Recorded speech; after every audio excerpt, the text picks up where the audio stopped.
আপোষহীনতায় তিনি, আপোষেও তিনি। বাংলাদেশের রাজনীতিতে তিনি এক নিঃসঙ্গ শেরপা। এরশাদের স্বৈরশাসনের বিরুদ্ধে সদ্য রাজনীতিতে এসে তিনি গণতন্ত্রের প্রশ্নে অবিস্মরণীয় ভূমিকা রেখে ভূষিত হলেন আপোষহীন নেতৃত্বে। 2007-এর 1/11-এর দুঃশাসনের কালেও আপোষহীন রইলেন। নিজের এবং সন্তানদের নিরাপদ জীবনের প্রতিশ্রুতির বিনিময়ে গণতন্ত্রহীনতাকে মেনে নিলেন না। ফ্যাসিস্ট হাসিনার আমলে বিদেশ থেকে ফিরে এসে মিথ্যা মামলা মোকাবেলা করে জেলে চলে গেলেন।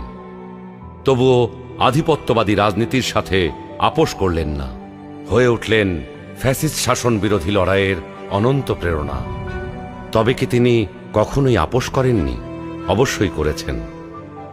দেশের বৃহত্তর স্বার্থে অনেক গুরুত্বপূর্ণ মুহূর্তে উনি এমন সব বিষয়ে আপোষ করেছেন যেটা না করলে কেবল গণতন্ত্র নয়, বাংলাদেশের স্বাধীনতা সার্বভৌমত্বই বিপন্ন হয়ে পড়ত। 91 সালে তার পছন্দের প্রেসিডেন্সিয়াল পদ্ধতি ছেড়ে সংসদীয় পদ্ধতিতে চলে গেলেন বৃহত্তর রাজনৈতিক সমঝোতার স্বার্থে। বিরোধী দলের দাবির প্রতি শ্রদ্ধা জানাতে 96 সালে নির্বাচন করে অল্প কয়েকদিনের জন্য সংসদ অধিবেশনে বসেন। বসে তত্ত্বাবধায়ক সরকার সংবিধানে যুক্ত করে ক্ষমতা ছেড়ে নির্বাচন দিয়ে বিরোধী দলে গিয়ে বসেন।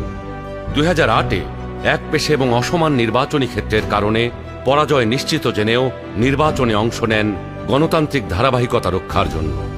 সকল মানুষের মতোই তিনিও নিশ্চয়ই সীমাবদ্ধতার ঊর্ধ্বে ছিলেন না, কিন্তু শিষ্টাচার, সৌজন্যবোধ, দৃঢ়তা, দূরদর্শিতা এবং প্রজ্ঞার সমন্বয়ে তিনি হয়ে উঠেছেন বাংলাদেশের রাজনৈতিক ইতিহাসের এক অনন্য চরিত্র।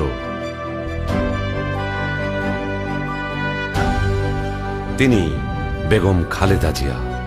আমরা সকলকে বন্ধু হিসাবে দেখতে চাই, কিন্তু কেউ যদি আমাদের বন্ধুর বেশে প্রভু হতে চায়, সেটা আমরা কখনো মেনে নেব না, মানতে দিব না।